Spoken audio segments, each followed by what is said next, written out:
Hello student, आज के इस वीडियो में हम लोग बात करेंगे क्लास 10th का हिंदी चैप्टर नंबर 5 नागरी लिपि।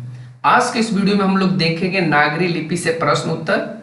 शुरू से लेकर अंत तक के क्वेश्चंस रहेंगे, यानी 1 से लेकर 10 जो भी आपको क्वेश्चंस दिए गए हैं प्रश्न उत्तर को लेकर के, तो उन सभी क्वेश्चंस का यहाँ पे हम लोग उत्तर देखने वाले हैं। और भी वीडियोस का लिंक आपको यहाँ पे आई बटन पे मिल जाएगा। इस जगह पे आपको आई बटन पे आप यहाँ से भी इसके और ये 1, 2, 3, 4 चैप्टर को देख सकते हैं। और आप लोग कमेंट में ये बताइए कि क्या इन सभी चैप्टर्स का ऑब्जेक्टिव क्वेश्चन सीरीज चलाया जाए। यदि चलाया जाए तो चैनल के कमेंट बॉक्स में कमेंट जरूर करें। तो चलिए आज की इस वीडियो में हम लोग देखते हैं नागरी लिपि चैप्टर नंबर 5 प्रश्न उत्तर को लेकर के। तो चलिए क्वेश्चन इस प्रकार से, क्वेश्चन नंबर 1 में कहा है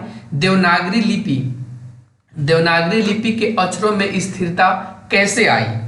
तो इसका उत्तर यहाँ पे लिखा गया है कि बहुत पुराने होने के कारण, यानी करीब 2 सदी पहले पहली बार इस लिपि के टाइप बने और इसलिए इस लिपि में पुस्तक छपने लगी, इसलिए इसके अक्षरों में स्थिरता आ गई। देखिए, स्थिरता कहने का मतलब यह होता है कि यहाँ पे जो यह देवनागरी लिपि है इसी का उपयोग हम लोग क्यों करने लगे, क्योंकि इसलिए करने लगी क्योंकि इन्हीं के लिपि के माध्यम से आज का जो लिखा हुआ आपके सामने है या जो पुस्तक आपको मिलते हैं ये सभी आपको देवनागरी लिपि में ही मिलते हैं। इसी कारण है कि इसमें स्थिरता बनी रही और स्थिरता आ भी गई।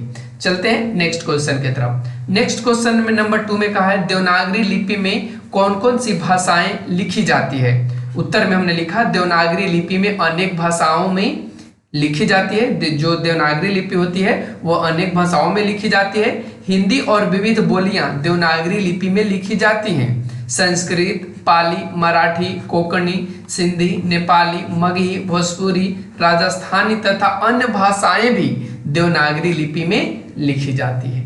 चलते हैं नेक्स्ट क्वेश्चन की तरफ। नेक्स्ट क्वेश्चन में कहा है लेखक ने किन भारतीय लिपियों से देवनागरी का संबंध बताया है। तो लेखक ने गुजराती, बांग्ला और ब्राह्मी लिपियों से देवनागरी का संबंध बताया है। नेक्स्ट क्वेश्चन नंबर 4 में कहा है नंदी नागरी किसे कहते हैं, किस प्रसंग में लेखक ने उसका उल्लेख किया है।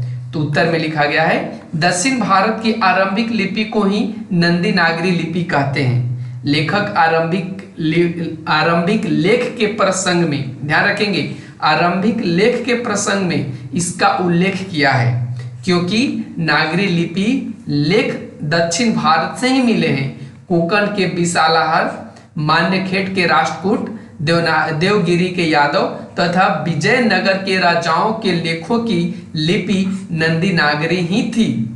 तो देख सकते हैं आप सभी कि क्या क्या संबंध है और किस प्रसंग में लेखक ने बताया था और नंदी नागरी किसे कहा गया है। चलते हैं नेक्स्ट क्वेश्चन की तरफ।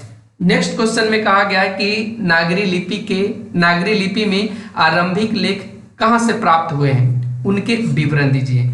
उत्तर में हमने लिखा है नागरी लिपि के आरंभिक लेख हमें दक्षिण भारत से ही मिले हैं, जिनमें राजा एवं राजेंद्र जैसे प्रतापी चोल राजाओं के सिक्कों पर नागरी अक्षर देखने को मिलते हैं। दक्षिण भारत में नागरी लिपि के लेख 8वीं सदी से मिलने लग जाते हैं और उत्तर भारत में 9वीं सदी से। तो ये हमने बताया कि नागरी लिपि का जो आरंभिक लेख वह कहाँ से मिलता है, तो ये आपको दक्षिण भारत से मिलता है जो 8वीं सदी से आरंभ हो जाती है और आपको उत्तर भारत में 9वीं सदी में देखने को मिल सकती है। चलते हैं नेक्स्ट क्वेश्चन नंबर 6 में ब्राह्मी और सिद्धम लिपि की तुलना में नागरी लिपि की मुख्य पहचान क्या है।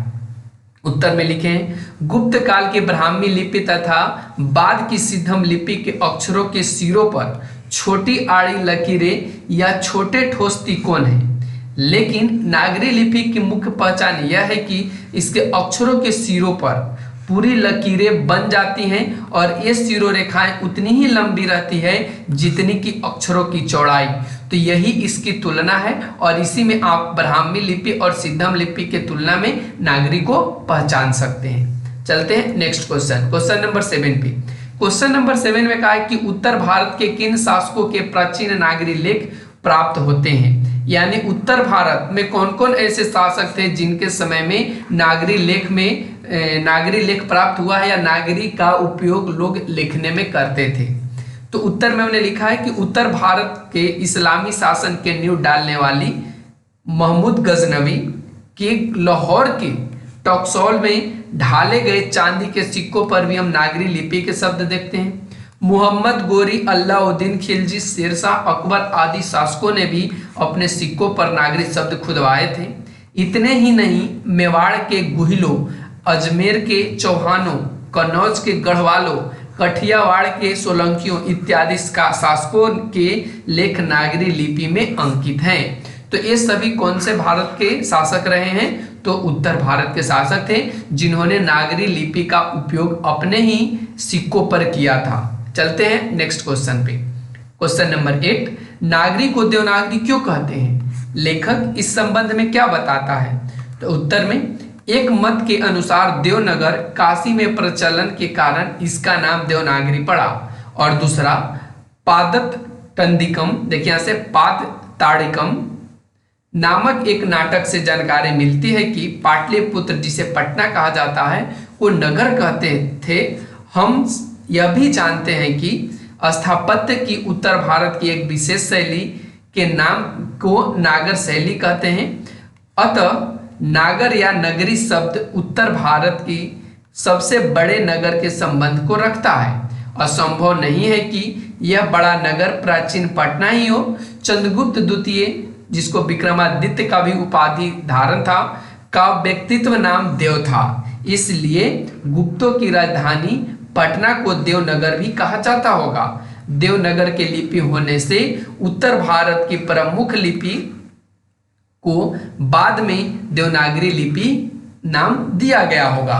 तो ये यहाँ पे लेखक बताने की कोशिश करते हैं कि देवनागरी नागरी को क्यों कहा गया, क्योंकि यह एक नगर से संबंधित शब्द है। और नगर कहने का मतलब एक तो मत है कि काशी देव का नगर है, देव का नगरी है, इसीलिए वहाँ का जो लिपि रहा, वहाँ का जो लिखावट रहा, उसको देवनागरी नाम दिया गया। तो देख सकते हैं यहाँ पे। चलते हैं क्वेश्चन नंबर 9 पे। क्वेश्चन नंबर 9 में नागरी की उत्पत्ति के संबंध में लेखक का क्या कहना है?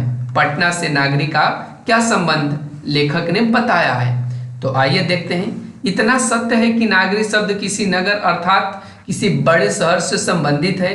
पाद ताड़ितकम नामक एक नाटक से जानकारी मिलती है कि पाटलिपुत्र अर्थात पटना को नगर नाम से पुकारते थे। अतः हम यह भी जानते हैं कि स्थापत्य की उत्तर भारत की एक विशेष शैली को नागर शैली कहते हैं। अतः नगर या नागरी शब्द उत्तर भारत के किसी बड़े नगर से संबंध रखता है।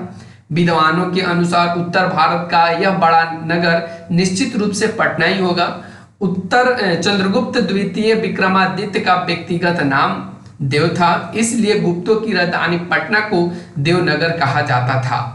देवनगर की लिपि होने से उत्तर भारत की प्रमुख लिपि को बाद में देवनागरी नाम दिया गया। यही संबंध लेखक बताते हैं पटना से नागरी का। तो चलते हैं नेक्स्ट क्वेश्चन। नेक्स्ट क्वेश्चन में कहा है नागरी लिपि कब तक सार्वदेशिक लिपि थी, यानी सभी देश का लिपि थी?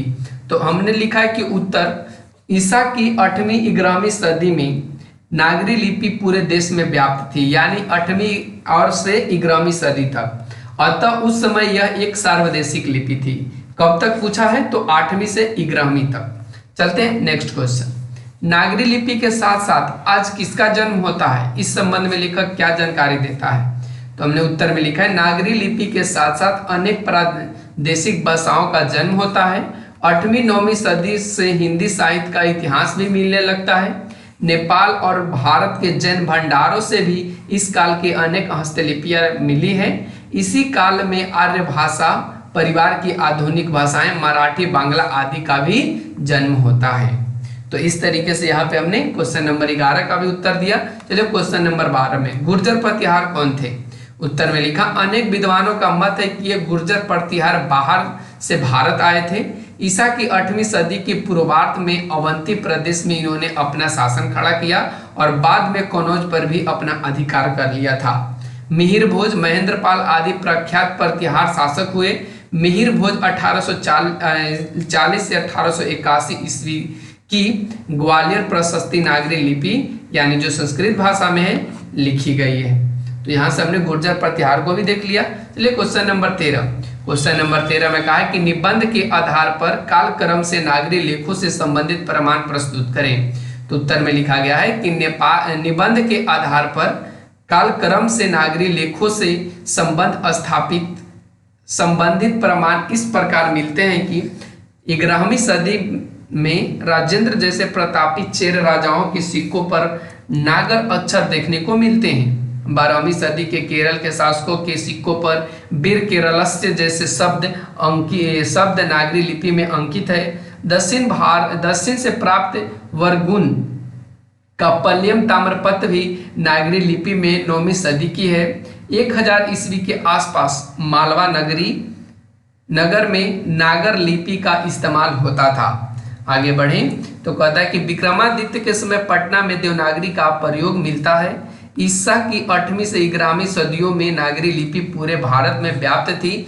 8वीं सदी में दोहा कोश की तिब्बत से जो हस्तलिपि मिलती है वह नागरी लिपि में है। 554 यहाँ पे 54 ऐसे लिखा गया, 554 ऐसे ध्यान रखेंगे। 554 ईस्वी में राष्ट्रकूट राजा दंती दुर्ग का दान पत्र नागरी लिपि से प्राप्त हुआ है। 850 ईस्वी में जैन गणितज्ञ महावीराचार्य के गणित सार संग्रह की रचना मिलती है जो नागरी लिपि में है। तो इस तरीके से नागरी लिपि का कालक्रम है और इसी निबंध के यानी जो हम लोग पढ़ रहे हैं नागरी लिपि उसी निबंध के अनुसार पे हमने यहाँ पे उत्तर दिया है। लगा आज का सीरीज, कमेंट सेक्शन में अपना सुझाव जरूर दीजिए। अगर अच्छा लगा हो तो चैनल को सब्सक्राइब करिए और वीडियो को लाइक भी कर लें ताकि जब भी वीडियो अपलोड हो तो आपके पास आसानी से पहुंच सके। Thanks for watching, take care, bye bye.